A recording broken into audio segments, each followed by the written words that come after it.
우리 감사하면서 우리 하나님 말씀 함께 나누도록 하겠습니다. 하나님 말씀은 누가복음 9장입니다. 누가복음 9장 51절에서 56절까지 말씀입니다. 누가복음 9장 51절에서 56절 말씀입니다.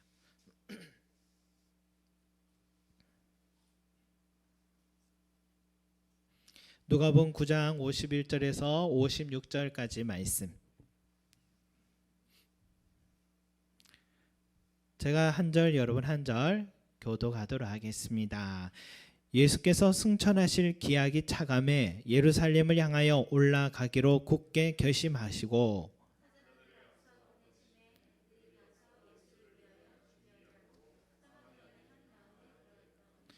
예수께서 예루살렘을 향하여 가시기 때문에 그들이 받아들이지 아니하는지라.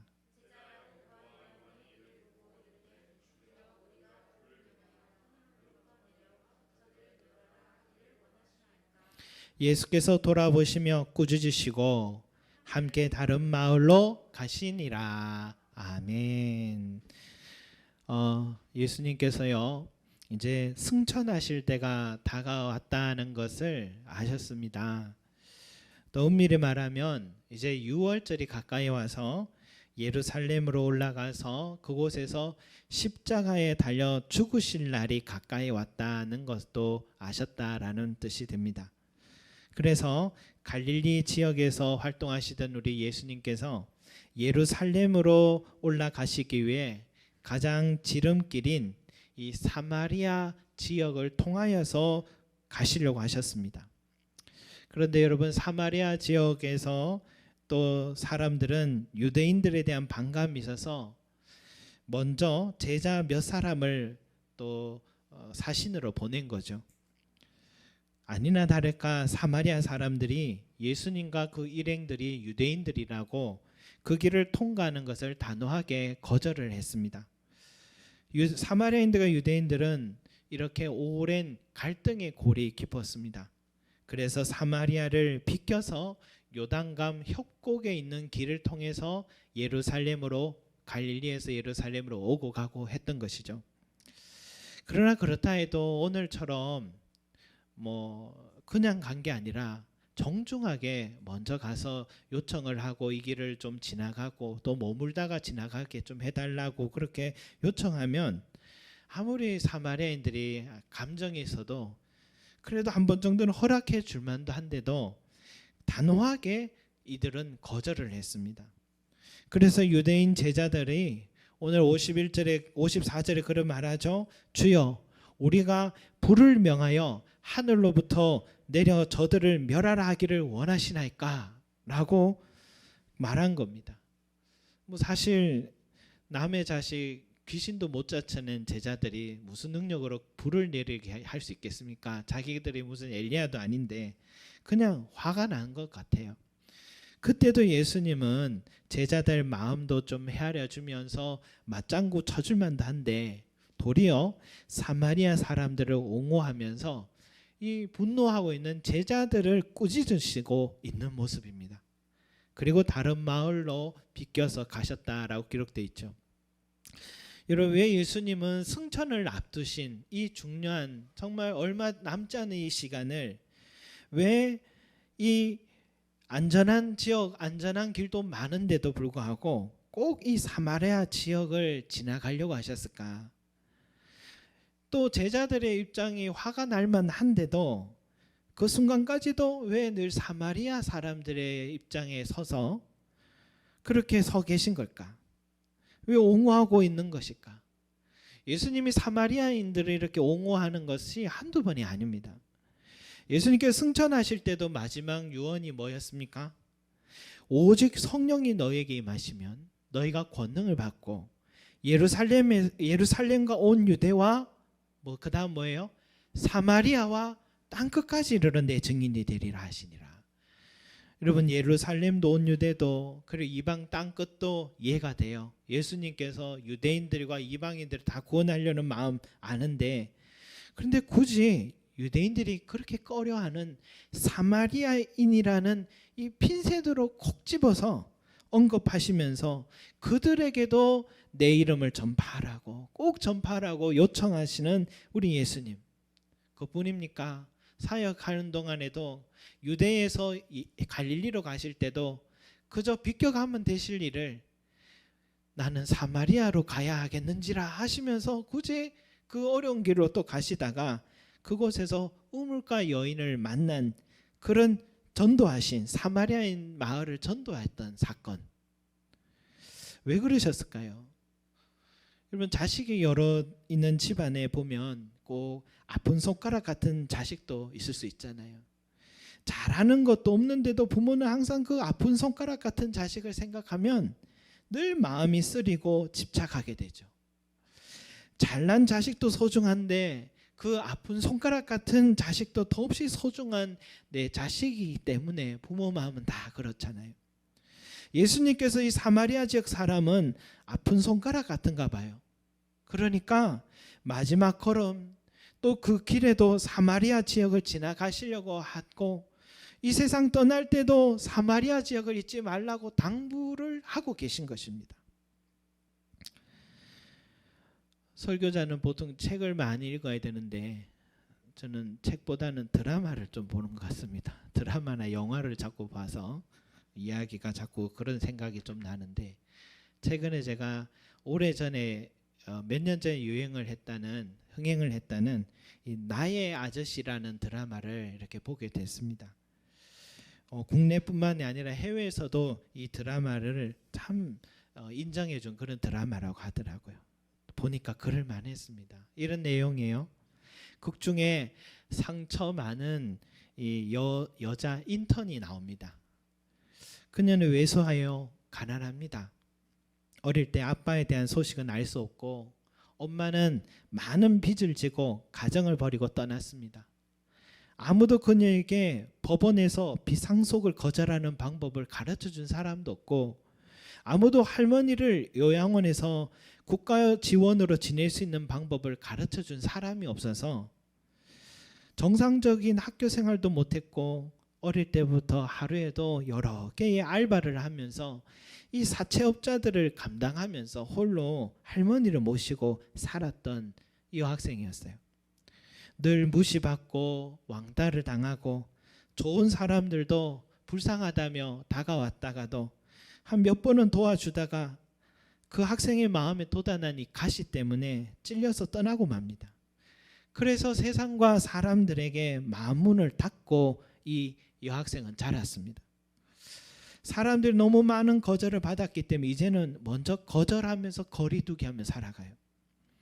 그러던 어느 날 같은 동네에 사는 대기업에 다니는 건축회사인데 그 부장직으로 있는 한 아저씨를 통해서 이 대기업에 단기로 인턴으로 일하게 되었습니다.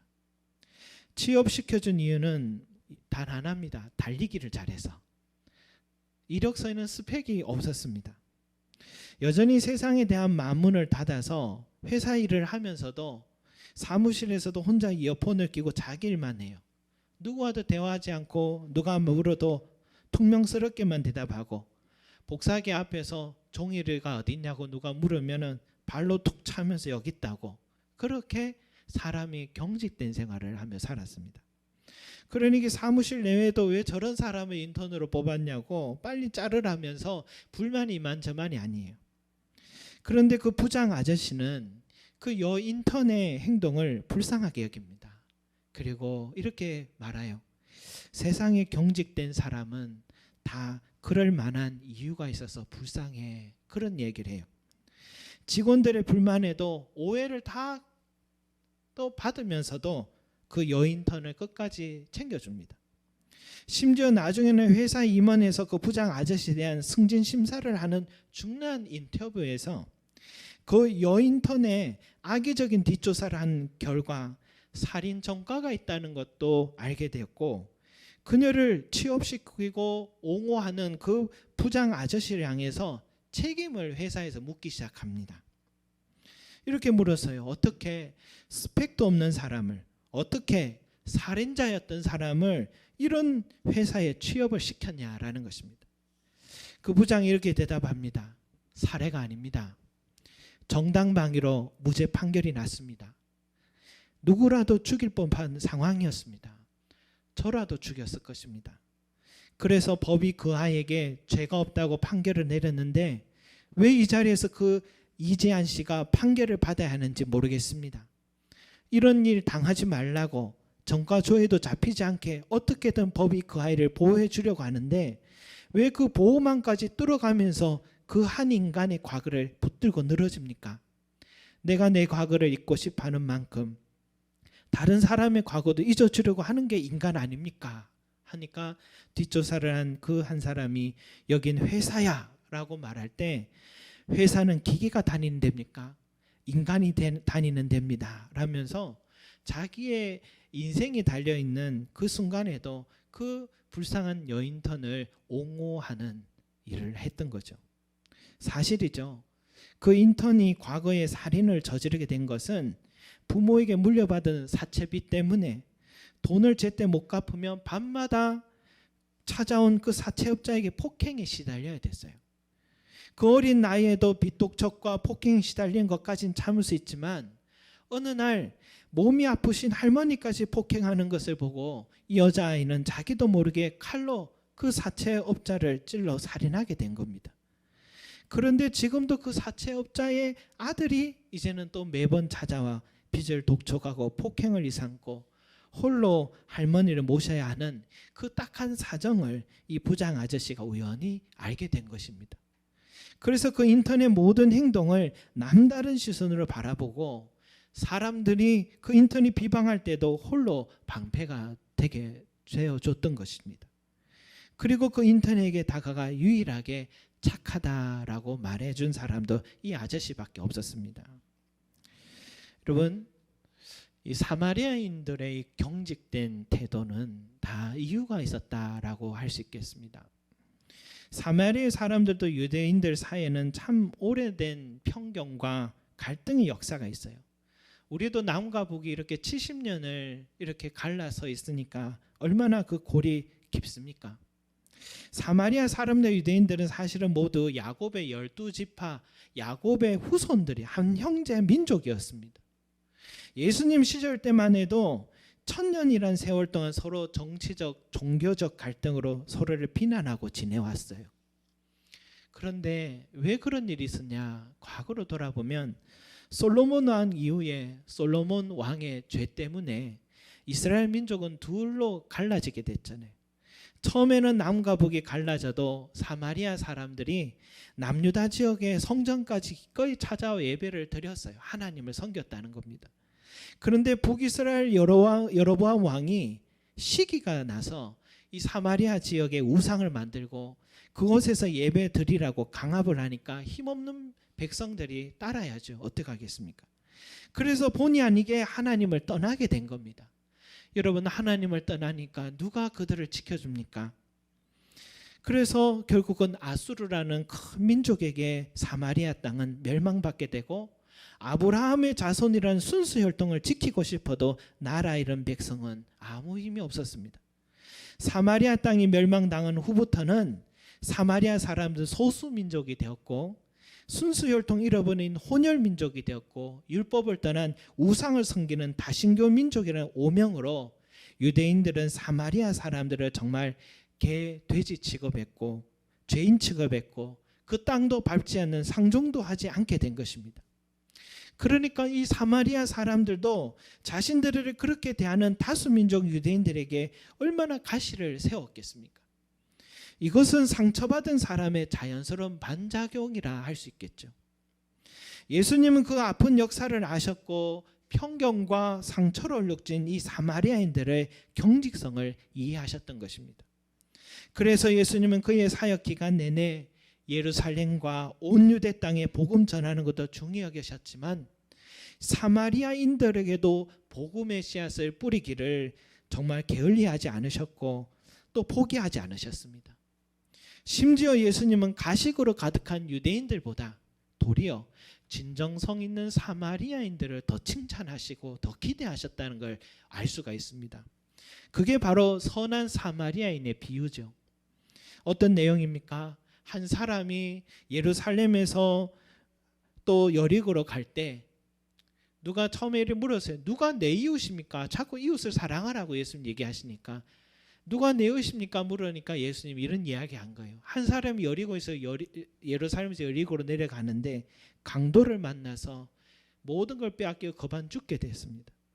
그런데 그곳을 지나던 유대인 제사장도 나몰라라 하고 피해갔고 또 레위인도 나몰라 하고 피해갔는데, 그런데 그곳을 지나던 유대인 그 사마리아인은 그를 포도주로 상처를 씻어주고 나귀를 태워 여관방에 또서 돌보아주고 여관방 주인에게 그 사람을 치를 줄 것을 부탁하며 돈을 주면서 모자라는 돈을 돌아올 때 다시 주겠다고 그렇게 이야기를 했다 합니다. 그러면서 예수님이 얘기하죠. 누가 강도 만난 자의 이웃이냐라고 되물었어요. 유대인들의 입장에서는 아주 치욕적인 말씀이죠. 사마리아인들을 깔보며 의롭다 자처하던 유대인들의 허상을 고발하는 이야기입니다. 반대로 죄인 취급받던 그 사마리아인은 내 이웃을 내 몸과 같이 사랑하라 라는 율법의 가장 큰 계명, 첫 계명을 지키는 삶을 산다고 예수님이 칭찬하셨습니다. 여러분, 어디 것뿐입니까? 메시아를 기다리는 또 참된 예배에 대한 갈망이 있는 그 유대인들보다 오히려 사마리아인이 더 컸다라고 얘기하시는 그 제목은 바로 사마리아 여인과의 우물가의 대화가 바로 그 대화죠. 여러분, 사랑만이 또 이해하는 마음이, 품어주는 마음만이 사람을 바꾸고 변화시킬 수 있다는 것을 알 수 있습니다. 아까 전에 그 드라마 이야기로 다시 한번 돌아가 보면 그 여인터는 항상 귀에 이어폰을 꽂고 있는데 사람들은 노래를 듣는가 보다 생각했습니다. 그런데 사실은 이전엔 처음에는 나쁜 목적으로 자기를 도와줬던 그 부장 아저씨의 휴대폰에 도청 장치 프로그램을 깔아놓은 거예요. 그래서 그 부장을 또 어렵게 해서 자기가 어떤 돈을 벌려고는 그런 나쁜 마음을 가졌던 겁니다. 매일마다 그 부장의 일거수일투족을 다 들을 수 있는 거예요. 녹음을 해놨습니다. 그런데 그 도청하면서 늘 그 부장의 생활과 말과 생각을 이야기를 듣는데 한결같이 자기를 불쌍히 여겨주고 위해주는 그 부장 아저씨의 마음을 듣고부터는 그 여인턴의 마음이 치유되기 시작하고 변화되기 시작한 것입니다. 아, 세상에는 이렇게 좋은 사람도 있구나. 세상에 모두 나를 미워할 줄 아는데 나를 이해해주고 사랑해주는 사람이 있구나. 그때부터 그 여인턴은 자신이 녹음한 도청 내용들로 이 부장 아저씨를 지켜주기 위해 사용되기 시작합니다. 도청을 통해 알게 되었지만 실은 자기의 삶 못지않게 부장 아저씨의 삶도 고독하고 불쌍한 삶이란 걸 알게 되었습니다. 그렇게 서로는 위해주고 서로의 상처를 치해주게 되는 그런 결말로 이르게 됩니다. 여러분, 예수님도 살아생전 사마리아 지역에 항상 노크를 했습니다. 번번이 거절받았습니다. 진심으로 사랑하며 다가가도 사마리아 사람들이 갖고 있는 그 내면의 상처와 가시들로 예수님은 다가갈 수 없었습니다. 이렇게 마지막 걸음까지도 예수님은 사마리아 사람들에게 거절받았을 때 제자들은 저 사마리아 사람들은 구제불능이라고, 불을 내려도 마땅한 사람이라고 그렇게 저주를 퍼부려고 했지만 그때도 경직된 사마리아 사람들의 편에서 예수님은 서 계시면서 도리어 제자들을 꾸짖었습니다. 그런데 이 꾸짖는다라는 이 말에 그 뒤에는 사본에 이런 내용이 있었다고 주석에 나옵니다. 주여, 우리가 불을 명하여 하늘로부터 내려 저들을 명하라 하기를 원하시나이까 라고 했을 때 꾸짖으셨다 했는데 이 꾸짖으셨다라는 내용은 이렇게 사실은 사본에는 또 기록되어 있대요. 너희는 무슨 정신으로 말하는지 모르는구나. 인자는 사람의 생명을 멸망시키러 온 것이 아니요 구원하러 왔노라 라고 주님이 말씀하셨답니다. 이게 예수님의 진심이었습니다. 자기를 거절하는 사마리아 사람들, 그들의 경직성을 끝까지 이해하려고 하시고 옹호하려고 하시고 어떻게든 그들을 살리고 생명을 주시고자 하는 그 끝없는 예수님의 사랑이 그들을 변화시키는 것입니다. 예수님은 결국 거절받고 승천하셨지만 예수님의 이 사마리아 사람을 향한 사랑은 그 제자들에게 흘러가서 나중에는 빌립 집사가 제일 먼저 사마리아 지역으로 가서 복음을 전하게 됩니다. 그 영적인 불모지라고 생각했던 사람들, 사마리아 사람들이 빌립 집사를 통해 들은 이 복음에 마음문을 열고 예수님을 마음에 모시기 시작합니다. 그때부터 귀신이 떠나가고 병든 자가 낫기 시작하고 그 소식을 또 복음을 전한 대로 따르려고 순종하려고 하는 이 신기한 현상을 사도 요한과 베드로가 듣고 정말 그런가 해서 찾아가 보니까 정말 믿기지 않는 일이 일어났어요. 사마리아 사람들이 변해 있는 겁니다. 그래서 그들에게 안수하고 세례를 주었을 때 성령이 그들에게도 임하고 사마리아 성에 큰 기쁨이 일어나는 역사를 성경의 사도행전에는 기록되어 있습니다. 여러분, 사람은요 하나 정도는 경직된 부분이 있어요. 고쳤으면 하는 부분이 있는 것입니다. 그래서 우리는 자꾸만 상대에게 고쳐라, 고쳐라, 안 고치면 못 살겠다, 계속 고쳐라고 합니다. 그런데 살아봐서 알지만 고쳐집니까? 절대 사람은 변하지 않고 고쳐지지 않는다는 것만 깨달을 뿐이죠. 내가 고쳐지고 내가 변할 뿐이죠. 그런데 나에게도 그런 부분이 하나 정도는 있는 것 같아요. 나는 그것을 고칠 수 없음을 나 자신도 늘 경험하고 알고 있습니다. 그것은 어느 한순간에 생겨난 것이 아니고 나의 성장 과정과 또 내가 원치 않는 환경 속에서 의식하지 못하는 순간에 형성되어오는 나의 모습이기 때문이죠. 그래서 경직된 사람은 다 그럴 만한 이유가 있다는 그 대사가 와닿아요. 여러분, 내 안에 이 콤플렉스다라고 말하잖아요. 콤플렉스가 없으면 좋겠다 싶어도 그럴 수밖에 없는 이유가 다 있는 거예요, 여러분. 그런 내 자신을 받아들이고 사랑하는 법도 배울 필요가 있는 것입니다. 내 몸도 내 것이 또 내 삶도 내 것이 아니고 우리 주님께서 피로 값주고 산 몸이고 내 삶입니다. 그런데 주님도 나의 그 콤플렉스를 사랑해 주시고 다 받아주고 계신데 내가 나의 것을 싫어하고 그러면 주님이 기뻐하지 않겠죠. 더불어 내 형제의 경직됨을 볼 때도 왜 저 사람 저럴까라고 아니라 저 사람이 저럴 수밖에 없는 이유가 있겠지 하고 바라보는 그 마음만 있어도 우리는 참 많은 삶을 치유하며 살고 참 행복한 시간들로 더 풍성하게 살아가게 될 것 같습니다. 주님께서 오늘 사마리아 성 사람들을 향해서 보여주신 것이 바로 우리에게 원하시는 삶의 모습이다는 걸 알게 됩니다. 또 가끔 드라마나 영화를 보다가 자주 우리 인천의 송림동을 또 성초등학교 뒤편의 높은 집 골목들을 보게 됩니다. 처음에는 아는 곳이 나왔다고 아는 곳이다 하고 반가워하다가도 이 달동네 어려운 생활을 찍는 장면을 늘 거기서 찍으니까 좀 씁쓸하다는 생각도 들더라고요. 요즘은 계속해서 재개발되어서 또 이 지역도 많이 변해가고 있는데 한때 라면이나 이래 쌀을 또 집집마다 나눈다 이래 가보면은 참 어려운 사람들이 많구나 하는 것을 다시 알게 돼요. 여전히 우리 지역에는 가난으로 사람에 대한 상처로 고독함으로 마음 닫고 살아가는 사람이 적잖게 많이 있는 것 같아요. 처음에 우리 교회를 여기에 개척할 때에 이 지역에 대한 보통 개척자들은 연구도 하고 그 지역을 다 알고 그래 가는데 저는 이 지역이 이 건물이 아는 집사님의 건물이었기 때문에 아는 정보도 없이 그저 왔던 거예요. 그런데 이상하게 7년 동안 계속해서 이 교회가 잘 유지되어 가고 있는 겁니다.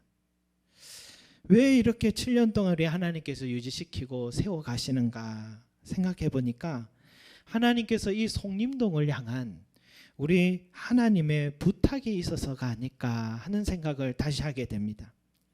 주님께서 다시 이 땅에 계신다면 참 이 지역의 많은 사람들 향해서 끊임없이 주님은 시선을 향하고 발길을 향하려고 하는 주님의 마음이 있으리라는 생각을 하게 됩니다.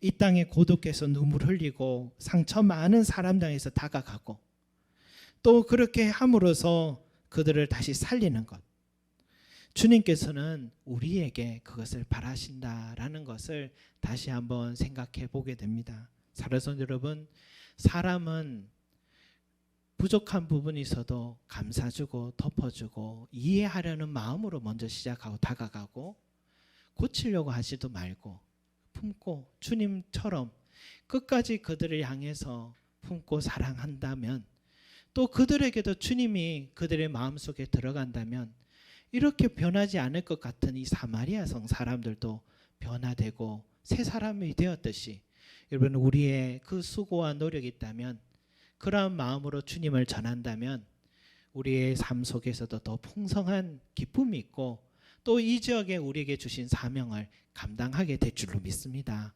이 주님의 이 발걸음 우리가 마음에 새기고 우리도 주님을 닮아서 끝까지 이해하고 사랑하는 저와 여러분이 되셔서 정말 사마리아인, 그 첫 계명을 지켰던 사마리아인처럼 우리도 이 땅에서 참 죽어가는 사람들을 살리는, 참 이 땅의 이웃이 되어주는 저와 여러분이 되시기를 간절히 소망합니다. 기도하겠습니다. 사랑과 은혜가 많으신 우리 아버지 하나님, 우리 자신을 늘 용서하고 사랑하는 자들 되게 해주십시오. 내 몸도 내 삶도 내 것이 아니라 주님은 나의 있는 모습 그대로를 사랑하여 주셔서 피 흘리시기까지 희생하실 만큼 나를 살리셨는데, 내가 내 자신을 용서하지 못하고 사랑하지 못한다면 주님을 아프게 하는 것임을 다시 한번 생각합니다. 또한 아버지 하나님, 내 형제와 또 이 지역의 이웃들을 향하여서 주님 마음 담게 하여 주시옵소서. 주님은 끝까지 사랑하셨고 떠나시면서까지 유언으로 그 사랑하라고 말씀해 주셨습니다.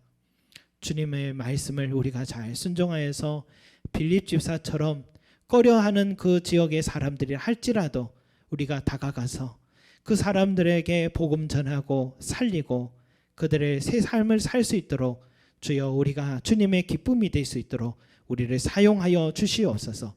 이 땅에 우리 송림 제자교회를 세우신 것이 바로 그 일을 하라고 주님께서 사명 주셨는데, 그 일을 하라고 여기까지 이 교회를 세워주셨는데, 그 일을 하라고 우리를 이 자리에 불러주셨는데, 주여 이 사명 잘 감당하여 주님 앞에 섰을 때 부끄럽지 않는 저희들이 될 수 있도록 인도하여 주시옵소서. 감사드리며 예수 그리스도 이름으로 기도드립니다. 아멘.